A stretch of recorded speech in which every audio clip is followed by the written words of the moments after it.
Tai sveiki šio brolių kanalo žiūrovai. Šiandien mes su Jonu aptarinėsim Mugello Creventico 24, ne, atsiprašau, 12 valandų lenktynės. Jono Karklio pasirašymas su gamyklinė RS Motorsport Vokietijos komanda ir taip pat Jonavos trasos informacija ir Jonas taip pat pasisakys apie Holandų problemas finansinės dėja. Tai sveikas, Jonai. Sveiki visi. Tai pirmiausia, kviečiu visus prenumeruoti Žiedo brolių kanalą, surinkime tas 100 subscriberių, mums jų trūksta ne 10, nedaug trūksta jau. Tai labai smagu, kad palaikot mus ir žiūrit mūsų laidą. Tai pradėsim nuo Creventico, praeitą savaitgalį, ne praeitą, užpraeitą savaitgalį, šį savaitgalį buvo šventės, visus praėjusiam, su šventėm, su Velykom, su balandžio 1, turbūt matėt, kokį pokštą iškrėtė 1600 km lenktynių organizatoriai, kad į priešingą pusę šiemet lenktyniausim. Tai aišku netiesa, šiemet toliau lenktyniaus toj pačioj pusėj. O grįžtant prie Creventico, tai prieš paskutinį kovos savaitgalį vyko Creventico etapas, jame dalyvavo 4 Lietuvos komandos, tai Porsche Baltic, Rimo Andvero komanda, kurioje atstovauja Aurelijus Rusteikas, kurio kalbinom prieš porą savaičių, taip pat Valteris Viedis, Marius Barkus, Mantas Janavičius, taip pat Erdis Sainzas su Lamborghini ir taip pat Juta, kurie parodė geriausią rezultatą, užėmė aukštą 3 vietą kvalifikacijai. 3 vietą ir labai smuku, kad jie užėmė 3 vietą, nors tikrai puikus rezultatas, puikus mechanikai, 4 lietuvių lenktynininkai, 3 užsieniečiai dėja ir 1 Arūnas Kliučiauskas. Tai Jonai, kaip vertini Jutos pasirodymą? Puikiai iš tikrųjų, apart to, kad ilgą laiką laikęs aplamai GT3 klasės, ne čempionate, bet įskaitoje buvo 3 ilgą laiką, tik tai paskui techniniai gedimai jos patraukė iš tos kovos. Taip, buvo pirmųjų lenktynių pradžioje buvo smukus kontaktas su 1992 Porsche automobiliu, bet vėl mūsų lietuvų mechanikai yra šaunuoliai, per 4 ratus sutvarkė automobilį, kas yra wow. Ir Juta startavo, kilo, tiek puikiai pasirodė Sankelas, tiek Orbetas, tiek Stevensonas, tiek Arūnas Kliučiauskas. Tokia paslapti Jonas Gelžinis ištraukė, kad pirmiausia startuodavo lėtesni sportininkai, o sekmadienį greitesni sportininkai. Tai Lukasas Antonas, Korbetas, kurie turi daugiau patirties. Ir Juta savo Pro AM klasį nusileido tik Kisel Racing komandai su Ferrari, kurie yra labai greiti šitoje trasoje, Mugello trasoje, nes, Italija, Ferrari šalis. Tai Juta užėmė 6 vietą bendroje įskaitoje, tai yra puikus rezultatas ir 2 Pro AM klasėje. Tai sveikinamai Jutai, šaunuoliai. Teko bendrauti su Audrium Gelžiniu, komandos savininku. Tai, jie džiaugiasi, turi, kaip sakėm, naujus vairuotojus, turi naują inžinierių į tą prancūzą. Ir, galbūt tą vieną avariją galėjo Juta netgi pakovoti prizinės vietos Creventice, tai būtų wow, dar įspūdingiau. Jo, iš tikrųjų tas vairo mechanizmo gedimas jam sutrukdė būti greičiausiai tarp top 3. Jo, bet ką jie padarė kvalifikacijai, užėmė 3 vietą, tai tikrai yra puikus rezultatas ir aš tikiuosi, kad jie bus ir Spa trasoje, apie tai pakalbėsim paskui, tikrai profesionali komanda ir jų įdirbis yra puikus. Dabar kalbam apie Erdis Sainzą. Jonai, kaip tavo Erdis Sainzo pasirodymas? Atsiprašau. Kaip tavo Erdis Sainzo pasirodymas? Erdis Sainzas irgi būtų viskas kaip ir neblogai, jeigu ne tas kontaktas vėlgi nemalonus, kaip jau ir praeitais metais kažkaip atsitinka, kad vis su kažkuo Erdis Sainzas įkova. Ir šį kartą buvo neišimtis, aišku, šį kartą susikūlėm net su užsienio komandom su savo šalies, tai su Porsche Baltico, bet reikia paminėti, kad kaltininkai yra tai ne Porsche Balticas, kaltininkai yra Ferrari automobilis, kuris tenai pakliuvo į avariją, ko pasiekojo, tapo mėsmalę, pasipylė, bent jau kaip Paulius teigia, aušinimo skysčiai sumėtė Lamborghini, to pasiekoje Porsche Baltic važiuodami iš paskos stipriai atsitrenkė į jų priekį. Taip, Paulius ten irgi ten situaciją biškį sugadino ir Ferrari, Mercedesas apsisuko, tai Paulius, Na, tam buvo didelė avarija. didelė avarija ir tiesiog Paulius buvo, kaip čia, pakliuvo į ją kartu su Eduardu Klepiku ir, ką padarysi. Nelaiminga situacija. Jau ne pirmą kartą, ir Desainsui ne pirmą kartą, o su Lietuvos komandom jau ir ne pirmą kartą susiduria Kreventikė. Žinom, kaip yra su Juta, bet viskas yra gerai, davė tikrai daug naujų pamokų Ardesainsui. Ardesainsas dar kartą prisijaukino Lamborghini, dar buvo ir testai. Buvo ir testai savaitės viduryje, tie privatus, kurie dar nėra skaičiuojami Kreventiko, bet yra privatus. Tai ten dalyvavo, man atrodo, Demaka, jeigu neklystu, Jonai pataisyk. Taip. Karolis Jovaiša buvo ir antra Audi, bet Juta neturėjo, bet buvo ir senasis Lamborghinis. ir senasis Lamborghinis, jo, buvo senasis Lamborghinis, jo. GTX dar neparduotas. Tai va, o Ardesaitis jo, jie... Tik mane, žinai, kas nuliūdino, vadai, Hancocko padangelės. Kažkaip tais, Lamborghiniui Hancockas neišdirbo tų padangų normaliai. Ir čia iš tikrųjų yra akmuo į Hancocko daržą, nes pastoviai pastebėjau Lamborghini automobilis kažkaip slidinėjęs su šito gaminto padangom per lietų. Hancocko padangos, yra vienas blogiausių padangų, tikrai ne Michelin Pirelli, tikrai jos yra blogesnės. Taip. Ir kažkaip jų gamintojai, ten itališkų superkarų, išdirbimas prastas šitų padangų. Korėjiečiai, man atrodo, yra Hancockas, jeigu neklystu. Jo, Pietų Korėja. Tai Pietų Korėja, Kinija, tai čia tokias ir tokias kartais daro, bet ką padarysi. Ardesainsas jo 5 sekundėm jie greitisi nuo Vortuxų, jeigu kam įdomu. Tai, sakykime, nuo GTX klasės automobilio, tai ir tempas yra, reikia laikytis sunkiau, su GTX yra sunkiau padaryti, o GTX automobilį pasižymė aerodinaminėmis savybėmis, jas galim išnaudoti, įveikti posūkius. Tai va, taip, įvertino... Ardesainsas su kiekvienom lenktynėm irgi turėtų pradėti greitėti. Jo, čia priklauso nuo komandų, su lenktynininkų. Aš manau, Ardesainsas... Naujas automobilis tiesiog reikia daugiau laiko. Jo, reikia jį prisijaukinti, viskas yra su Ardesainsų gerai. Aš tikiuosi, kad, kaip Paulius minė, kad Sportinė Fortuna atsisuks į mūsų pusę, kitose lenktynėse Patrasoje ir rezultatas bus geresnis. Reikia nusiklumo, darbo ir taip. Tai jeigu kalbant apie GT3 komandų pasiruošimą, tai Ardesainsas tokio rimto pasiruošimo neturės, jie fiziškai ruošis simuliatoriais, kartingais, pavyzdžiui, net Paulių žada pralėkti. Juta planuoja dalyvauti vienose lenktynėse, dviejose ar vienose lenktynėse Vokietijoje, kažkokiame ADS, dabar NDS, tiksliai nepasakysiu, čempionato etapuose. Vokietijos Nürburgringo čempionato etapuose. Bet galiu pasakyti, Nürburgringe bus Jutos komanda.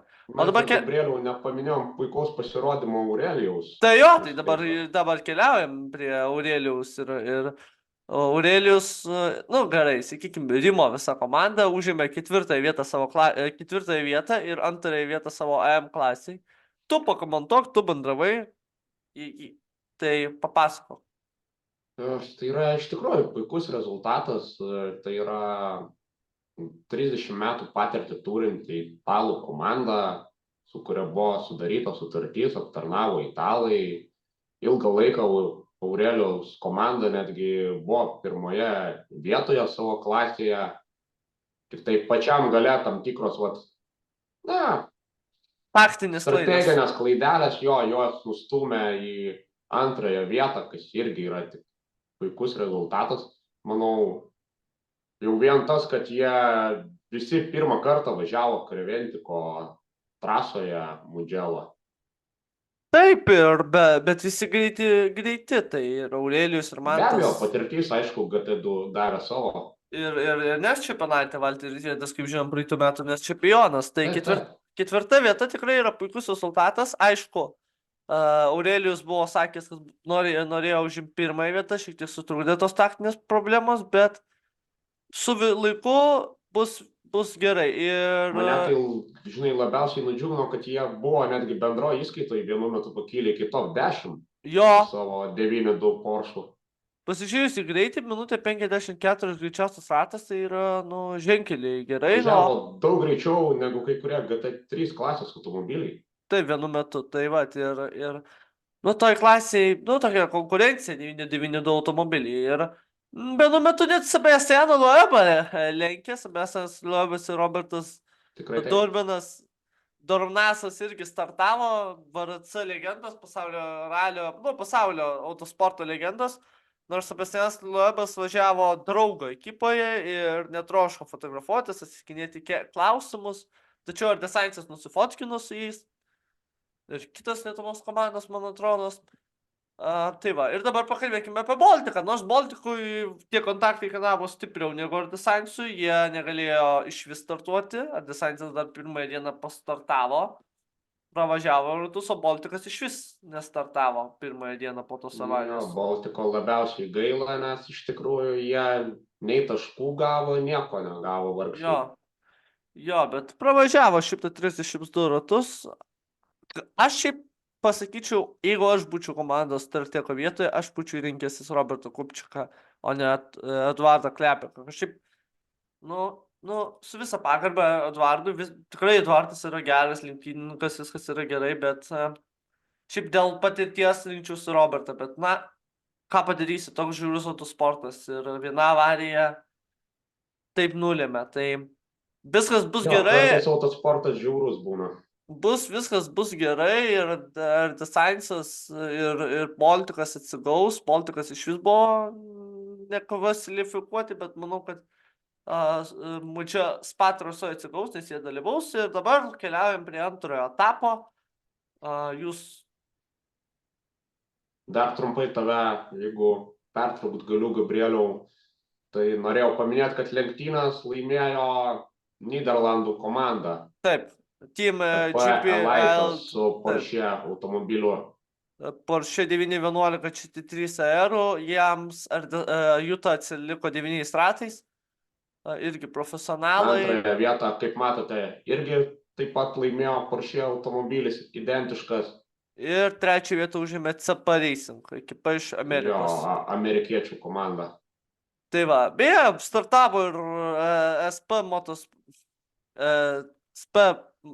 SPS Automotive Performance, kažkada atsimenat, jie aptarnavo Nemuno Dagilį, brolių Dagilių Mersa, vokiečiai. Tai va, o dabar keliaujam prie antro etapo ir čia Lietuvą atstovaus net 5 komandos. Tai Juta, Ardesainsas ir Juta su tais pačiais automobiliais startuos, tiek su Lamborghini, tiek su Audi. Bus ir CPS, bus daug stiprių komandų. Ir beje, praeitų metų čempionai etapo Hatsai startuos. GT 992 klasėje startuos mūsų Porsche Baltikas. Beje, klasė labai daug dalybų, 20 dalybų, tai didžiulė konkurencija bus. Matom ir komandas iš San Marino, iš Pietų Korėjos, kuriuos remia beje Hankukas. Ir Danų komanda, ir vokiečiai, žiauriai bus stipri klasė, 20 komandų. Ir čia tik 4... Mažiau visas pasaulis. Jo, visas pasaulis. Ir čia tik 4 klasė. Jame startuos GSR Motosportas, Ernesta Golobytė, Rokas Steponavičius. Ir jie su Džineta irgi startuos. Ten matom ir McLaren automobilį. Matom ir BMW M4 GT82 versiją ir Mercedes, tai tikrai bus kova. Matau, kad yra ir Džineta kapinė versija, kuri startuos GTX klasėje. Taigi bus įdomios lenktynės. Jų prognozės, kokias prognozės, mūsų pasvarstymus, ko tikimės iš Spatrasos, aptarsime sekančioje laidoje. Jo, kuri bus visai neužilgo, kadangi ir pačios lenktynės jau neužilgo antrasis etapas. Jo, jau po kelių savaičių. Tai Tai va, o dabar einam prie Jono Karklio. Gaila, kad Jono nebuvo lenktynėse Mugello trasoje. Jonas Karklys, kas nežinote, yra Jutos lenktynininkas ir atstovauja Jutos komandai. Dažnai atstovauja Jutos komandai. Praeitą sezoną su Jonu Gelžiniu startavo Kreventi ADS GT Master čempionate. Sezono pabaigoje užsivilko gamyklinės Likimoli Team Geleister komandos automobilį. Užsivilko, kaip čia pasakyti, geražiau. Nu. Startavo su jų aprangą. Jo, su jų apranga startavo ir šiemet pasirašė jau sutartį oficialią. Ir Jonas Karklys startuos visą sezoną kartu su Pablo Skanūnu, visą čempionatą. Ir pasirašė sutartį, taip pat jo, kadangi žinot, Jono Karklio yra vienas rėmėjas NordVPN, jo lietuviškas vienaragis, kurio vienas iš steigėjų ir kūrėjų ir akcininkų yra Jonas, tai būtent šitą komandą jis startuos.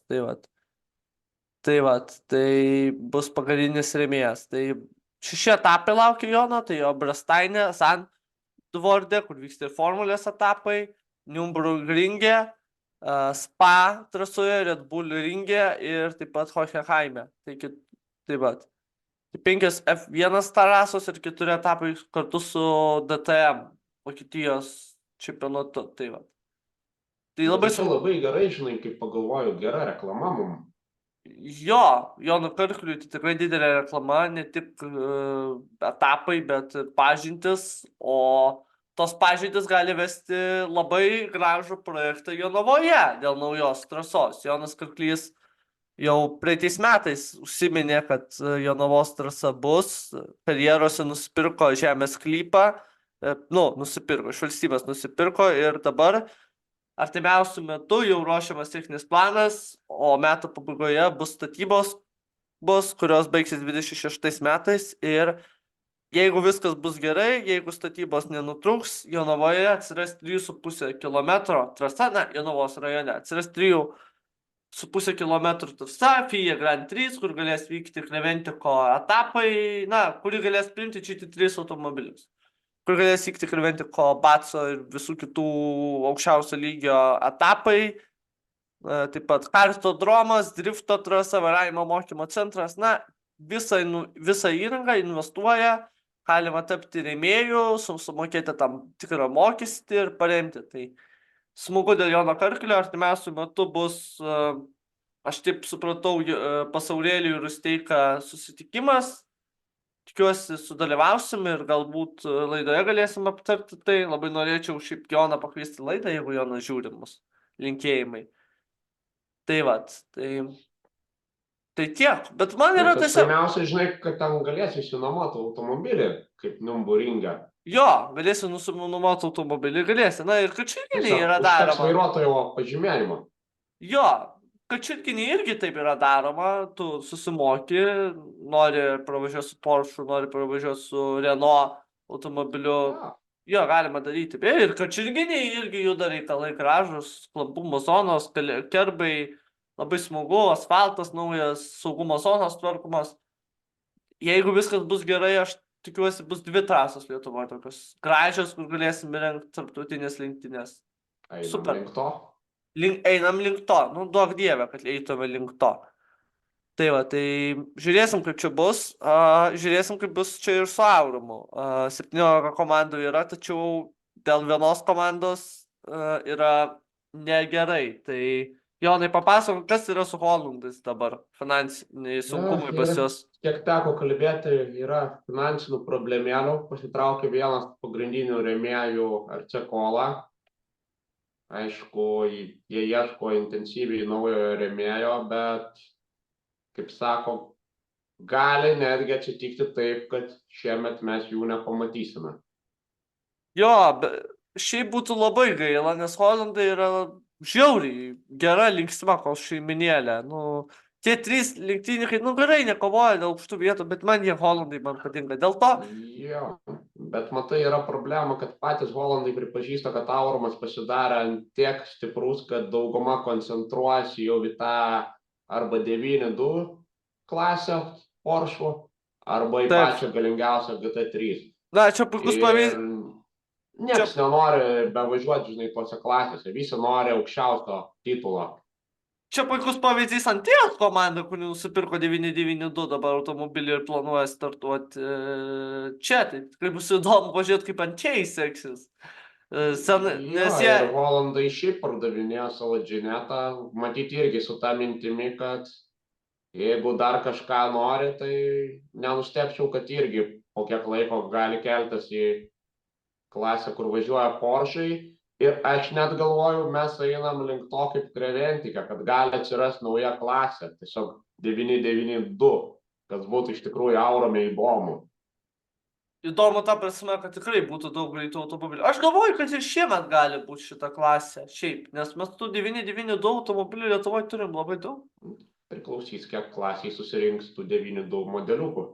Taip, yra, man atrodo, ir Estijoje 992, ir Suomijoje, nes populiaru, nes čempionatas vyksta. Tai va, Dariui čia mintis, žinai, kad įves naują klasę. Jo, įves naują trasą. Pasirėmus Creventico pavyzdžių. Jo, pasirėmus Creventico ir, man atrodo, jau pernai buvo, bet ten buvo T3 kapas, Porsche kapas, bet ten dalyvavo senesnių kartų automobiliai. Ten buvo Vienas jų... klasė. Nu, kaip čia, Jeigu aš neklystu. Ne, GT Open ir dar buvo atskira taurė, man atrodo. Aš dabar neprisimenu, bet parašysiu, kai montuosiu versiją apačioje, ar buvo ar nebuvo. Bet man atrodo, buvo Porsche taurė, kur 3 automobiliai buvo. KTK, Kautra ir Juta. Trečioji komanda. Jeigu neklystu. Reiktų pasitikslinti. Jo, tai, nu... Aišku, T4 gali būti 10-ukė, puikus pavyzdys yra Dinamitas, kurio užėmė 7 ar 8 vietą praeitais metais. Jurgis Adomavičius irgi nusipirkęs T4 irgi žadėjo, kad bus geri rezultatai. Be abejo, tai čia daug kas lemia, žinai, sėkmė, strategija. Vairuotojai tie patys. Na, atsiminkim, kad Dinamita kas startuodavo. Jo, bet kaip Karolis Mantas Matukaitis. Kad pas mus populiarėja ta GT3 klasė. Ta pati GT3 992. Tai čia yra turbūt pačios geriausios klasės, kuriuose tu 992 ir GT3, kuriuose tu gali pakovoti dėl aukštų prizinių vietų. Puikiai parodė, kainos ženkliai labai, matai, skiriasi. Jeigu 9.2 dar gali ten už kelius šimtus tūkstančių, tai jau GT3 tau praktiškai reikia vos ne 500 000. Taip. Bet, žiūrint, gali būti ir padėvėta, gali būti ir nauja. Labai smagu, aišku, tai, kad mes jau turim tų GT3 mašinų, čia Nemuno iniciatyva, tarp kito, Nemunas buvo pirmasis, paskui Juta nusipirko 2 automobilius, dabar Redesign'as turi, ES Motosportas 4 automobiliai, tai yra labai smagu. Jo, aš tai, žinai, labai laukiu Eimanto pamatyti, kaip Ferraris jo atrodys prie šitų greitų automobilių. Nors Eimanto automobilis nėra, man atrodo, GT3 klasės, jis yra GT Open. Jis yra Challenge. Challenger, jo, Ferrari Challenger jo klasės. Bet skaitosi Lietuvoje. Labai įdomu bus pamatyti, kaip jis atrodys tarp tų greitų automobilių. Jo, o sezonas jau Batso ne už kalnų, balandžio vidury bus testai. Tik teko girdėti, kad liktai Eimantas bent jau planai buvo važiuoti į Ferrari Challenge Italijoje ar tai Ispanijoje. Italijoje Ferrari, tai žiūrėsim, kad čia bus. O su Batsu, jo, prasidės reikalai, mačiau, kad kažkoks fūrų čempionato dalyvis yra dalyvavęs Europos, dabar planuoja su Golf TCR dalyvauti. Geras. Batse, taip pat Porsche Corvette turėtų dalyvauti Suomių Peltolos. Tai yra ES Motosportas yra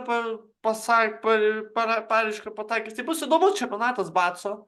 Pažiūrėsim, ar kas sudarys dar konkurenciją, ar Jonas Karklys vėl bandys pasiekti parnų trasos rekordą. Bus įdomus sezonas. Batsos, reiškia, irgi nebus jau toks nuobodus. Tikėkime, nebus nuobodus. Tos 4 valandos, kai buvo parnų trasoj, Juta vis ES Motosportas buvo labai smagu žiūrėti. Ir tai žiūrėti atsimenam ir tas lenktynės ES Motosportas vis Oledas, kai dėl baudų ir dėl svorio buvo atimta pergalė iš Ledo ir laimėjo Espoto Sportas po visų apeliacijų. Tai Ten va, buvo įdomus metai. jo, įdomus praeito sezono pradžia buvo įdomi. Na, žiūrėsim, kaip čia bus. Matysim, kaip čia bus. O kita laida bus jo, prieš nebent bus kažkoks interviu. Nepažadam, tai prenumeruokit, žiūrėkit mus. Ačiū. Pasiekim 100 subscriberių ir bus labai gerai. Tai su jumis buvo Jonas, Gabrielius, Žiedo broliai ir gero pirmadienio vakaro. Iki. Ačiū viso.